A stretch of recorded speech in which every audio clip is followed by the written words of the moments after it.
Let's start with the modern ideal.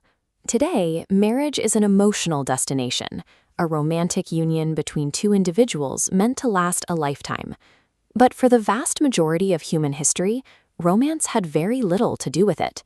Marriage was a ruthless and highly calculated economic contract.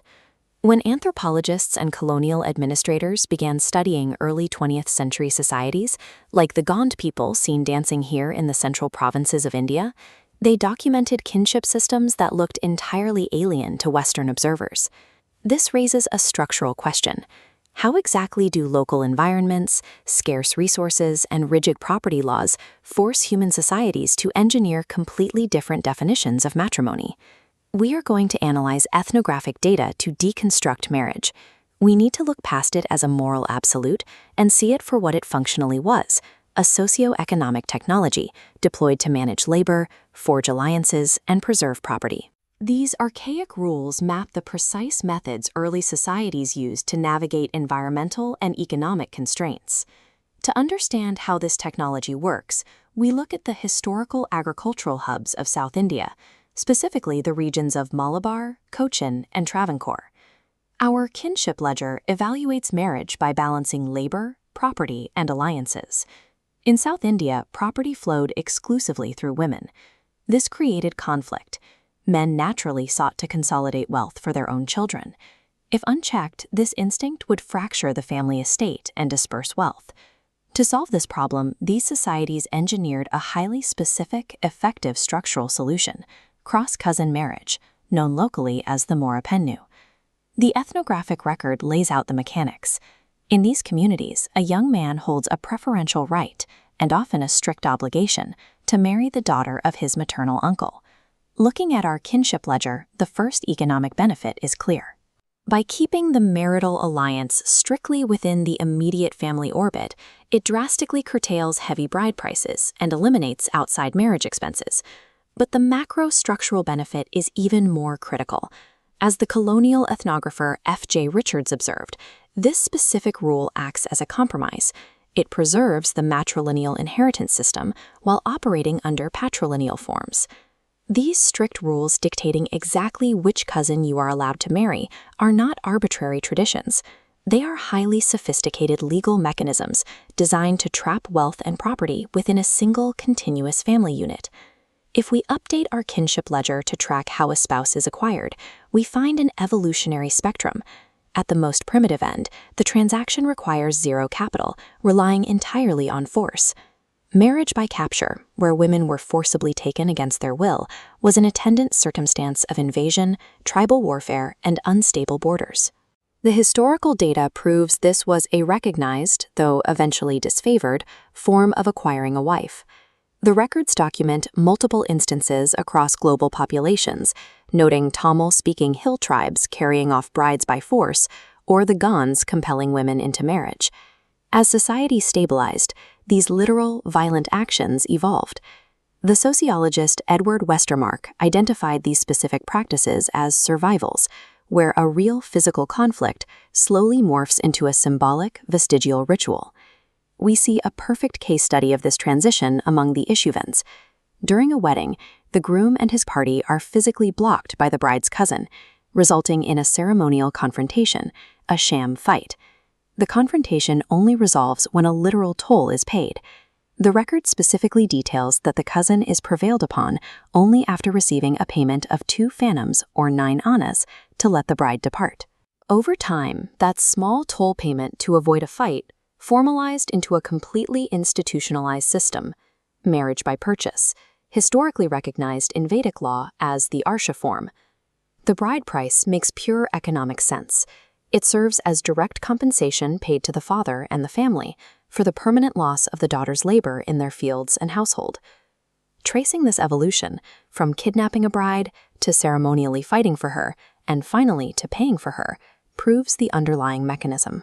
Early marriage rituals were essentially ledgers balancing the economic loss of a productive worker. Over subsequent centuries, as societies grew wealthier and labor models shifted, the literal purchase price paid for a bride often dwindled down to a purely symbolic gift. This brings us to the next major evolution on our kinship ledger: the dowry. Here, the flow of resources reverses entirely, moving from the bride's family into the new household. Modern perception often frames the dowry as a bribe to the groom's family, but the historical texts reveal its true origin. It was looked upon as a settlement, an advance provision of family property meant exclusively for the wife. In deeply patriarchal societies where women held little earning power, this upfront capital protected them against the immediate economic devastation of sudden widowhood or divorce. Because of its sheer utility, multiple global religions and legal codes implemented variations of this concept. The Jewish law mandated the ketubah, an obligation in writing requiring the husband to guarantee a share of his estate for his wife. Similarly, Islamic law requires the mahr, or sadaq, a legally binding marriage deed that functions as a protective charge on the husband's property. The dowry emerged as an ancient, highly necessary legal insurance policy. It was engineered specifically for women navigating systems that otherwise systematically denied them property rights. We can see how environment dictates marriage structure by looking at the very lush, labor-intensive agricultural lands of South India. When we analyze data regarding groups like the Gaundans of Coimbatore, we find that polygamy is utilized almost entirely on economic grounds. Wealthy pastoral and agricultural leaders require extensive management labor to maintain and scale their large estates. Multiple wives provide the necessary supervisory workforce to run these massive, expanding operations. Now, let us compare that environment to the harsh, unforgiving, and highly resource-scarce mountainous terrain of the Himalayas and Tibet. Here, the environment forces a completely different structural concept: fraternal polyandry.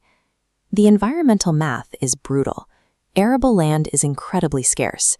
If a family estate were divided among multiple brothers to support their own individual wives and children, the resulting plots would be too small to farm, leading to starvation for everyone.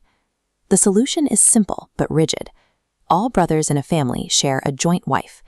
The primary economic function of this system is preservation. It ensures the fragile, limited family estate remains completely intact across generations without ever being subdivided. Mathematically, multiple men sharing one woman acts as a strict biological cap on total population growth, preventing the community from exceeding the region's absolute carrying capacity. Whether a society legally demands one husband, permits multiple wives, or enforces a system of multiple husbands is dictated almost entirely by the economic carrying capacity of the local environment. This visual shows our fully populated kinship ledger.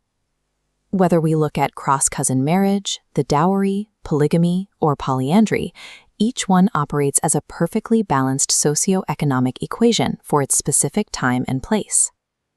Even the most extreme historical workarounds, like a man performing a mock marriage to a calotropis plant, simply to bypass the legal restrictions and bad luck associated with taking a third wife, are pragmatic solutions to rigid social rules.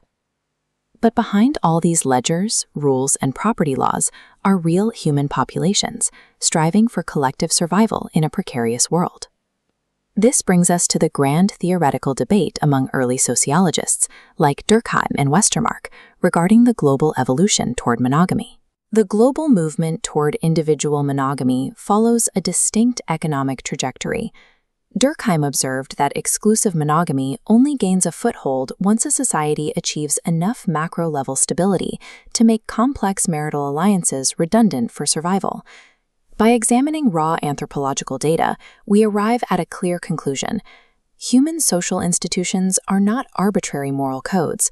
They are rational, constantly shifting architectures designed to balance the biological realities of sex with the rigid demands of law, labor, and economics.